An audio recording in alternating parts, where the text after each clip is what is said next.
Dumako muna ho tayo dito mga kababayan. Magbalik tanaw ho ulit muna tayo. Bakit? Kasi malapit na ang impeachment mga bossing at ang ika nga ng Senate President mga bossing na si Chis Escudero, ito ay gaganapin daw. Kailan? Sa July. Oh. Baka mamaya po marami tayong mga kababayan na naku, pinupolitika nyo lang si Inday Sara Duterte. Kaya nyo ini-impeach eh. Naku, galit lang kayo sa mga Duterte, kaya nyo ini-impeach eh.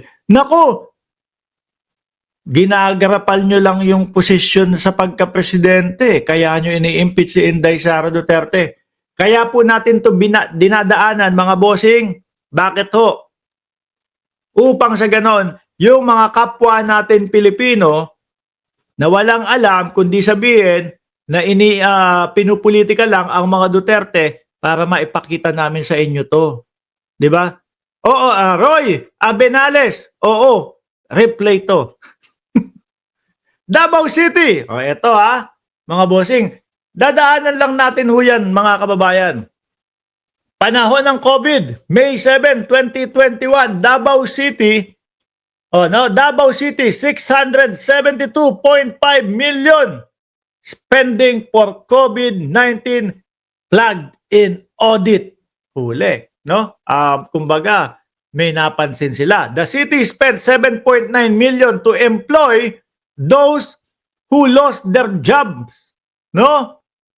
Kumbaga, mga empleyado at kung ano-ano pa, ginastusan nila. Kumbaga, di ba, bahay lang tayo, naku, wala po kaming trabaho, ganito, ganyan. O sige, bibigyan namin kayo ng trabaho, etc., etc.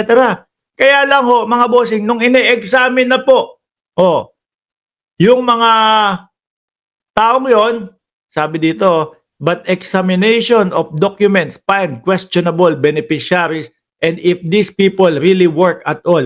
So ito ba yung tinatawag na ghost employee? No, Rob, sabi ni Ron Abenales, hindi nga Ron. Ano nga tayo, replay. Ito kaya yung tinatawag na mga ghost employee? Laki niya, no? Di ba? Parang ibig sabihin ay 672 million spending for COVID-19 plug-in audit. The city spent, gumastos ng 7.9 million, no? Para doon sa mga kababayan natin na walan ng mga trabaho. Kaya lang, nung ino-audit na ho, mga kababayan, ayun, questionable yung mga dokumento. Naku, mukhang kailangan talaga natin yung Heidi Mendoza, no? Si Heidi Mendoza, mga kababayan, magaling pong mag-audit yun. At ex-COA ho yun, mga bossing chief amo, sir. At ano ang maitutulong sa impeachment noon? Kung sakali ho na siya ay mahalal, naku. Sila yung sila yung humulma kung paano po litisin, kung paano po investigahan, kung paano po i-audit ang Confidential Intelligence Fund, mga kababayan. Di ba? Ito pa. Sabi dito, mamaya na yan. Ito, COA, Davao City, tops confidential spending during Sara's term. Simula mayor pa lang ho, mga kababayan, napakalaki na ho ng confidential funds si Inday Sara. Kung titingnan ho natin dito, mga boss chief amo, sir, umabot daw po ng halos 2 bilyon mahigit, kung di ako nagkakamali. Yung 4 na taon pa lang bago matapos yung kanyang pagiging mayor, kung di ako nagkakamali, 420 o 460 million kada taon ho yun. Ganun kalaki. Tapos ngayon, mga boss chief amo, sir, eto, tinatanong natin, no? Sa pamamagitan po ng Kongreso, inaalam saan napunta yung mga confidential at mga kaperahan na ganyan. Ayaw nilang usap. Kesyo ang sabi nila pinupolitika nyo lang kami. Patas ho ba yun sa atin, mga boss? Tingin ko hindi masasabing patas ho yun.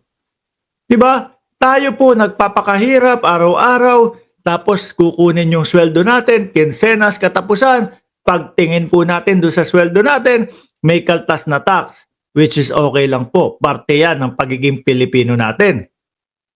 Di ba? Parte yan ng pagiging Pilipino natin. Pero kapag ka nagtanong na ho tayo tungkol doon sa saan ginastos yung tax, bakit merong nababalita 250,000 per night yung rest house doon sa confidential funds nila. Bakit may nababalita? May Kokoy Villamin. Meron mga Jugs de Asim.